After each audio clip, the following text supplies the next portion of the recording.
Hello students, मैं हूं doctor Manoj Pahuja, आपका मेडिकल एंट्री टेस्ट इंस्ट्रक्टर। उम्मीद करता हूं आप लोग ठीक ठाक होंगे। आइए क्रैक कर लेते हैं आज का क्वेश्चन।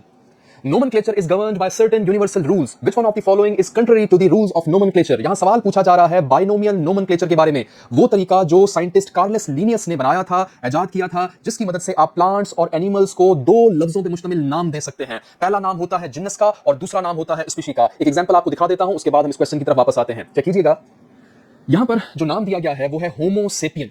होमो सेपियन जोलॉजिकल नेम है इंसान का, ह्यूमन बीइंग्स का। अगर आपसे पूछा जाए कि इंसानों का जोलॉजिकल नेम लिखें या बायोलॉजिकल नेम लिखें तो वो होगा होमो सेपियंस। ये तरीका डिवाइस किया था साइंटिस्ट कार्लस लिनियस ने। इस तरीके को नाम दिया गया था बाइनोमियल नोमेनक्लेचर, यानी कि दो लफ्जों पे मुश्तमिल नाम।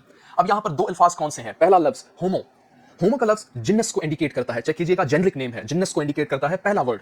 उसके बाद जो दूसरा वर्ड है वो है सेपियन, ये इंडिकेट कर रहा है स्पीशी के नेम को, स्पेसिफिक नेम है, स्पीशी के नेम को इंडिकेट कर रहा है। तो जब कभी आप किसी भी ऑर्गेनिज्म का नाम रखेंगे बायोलॉजिकली, तो उसको दो लफ्ज देंगे, एक होगा जिन्नस का नाम, दूसरा होगा स्पीशी का नाम। दूसरी बात, ये जो नाम आपने लिखे हैं ये लैटिन वर्ड्स है, ये लातीनी जबान के अल्फाज हैं, और जब भी इनको लिखा जाता है हमेशा इटैलिक फॉर्म में लिखा जाता है। इसको थोड़ा सा इटैलिक फॉन्ट देते हैं ताकि आपको ये पता चले कि आप कोई स्पेसिफिक चीज पढ़ रहे हो।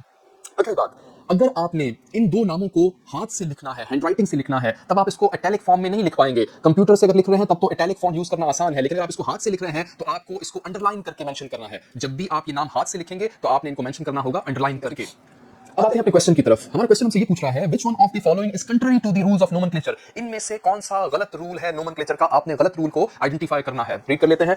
पहला ऑप्शन है, the first word in a biological name represents the जिन्नस नेम। बिल्कुल सही, जो पहला नाम है वो जिन्नस को इंडिकेट करता है। होमो सेपियन में होमो जिन्नस थी।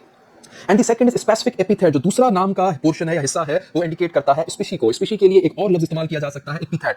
नोट कर ले इसको, अपनी नॉलेज में इजाफा कर ले। अगर आपको कहीं पर स्पीशी का लफ्ज मिल रहा है वो भी ठीक होगा। अगर स्पीशी के बजाय यहाँ पे एपिथेट लिखा हुआ है तो ये भी नोमेनक्लेचर में यूज होने वाला एक लफ्ज है जो कि इशारा करता है स्पीशी की तरफ। तो ये बात सही लिखी है कि सेकंड नेम जो है वो स्पेसिफिक एपिथेट या स्पीशी को इंडिकेट करता है। तो पहला रूल तो ठीक है। सेकंड ऑप्शन देखते हैं, the names are derived from Latins. Yes, लातीनी जबान के अल्फाज होते हैं, एंड रिटन इन इटैलिक्स। बिल्कुल, इनको इटैलिक फॉन्ट में लिखा जाता है। ये भी सही स्टेटमेंट है, हमें गलत को फाइंड करना है। When written by hand the names are to be underline. जब आप हाथ से लिखते हैं तो इटैलिक फॉन्ट में लिखना मुश्किल होता है, इसलिए आप इनको अंडरलाइन करके लिखेंगे। ये भी सही रूल है। ऑप्शन डी चेक कीजिएगा, biological names can be written in any language.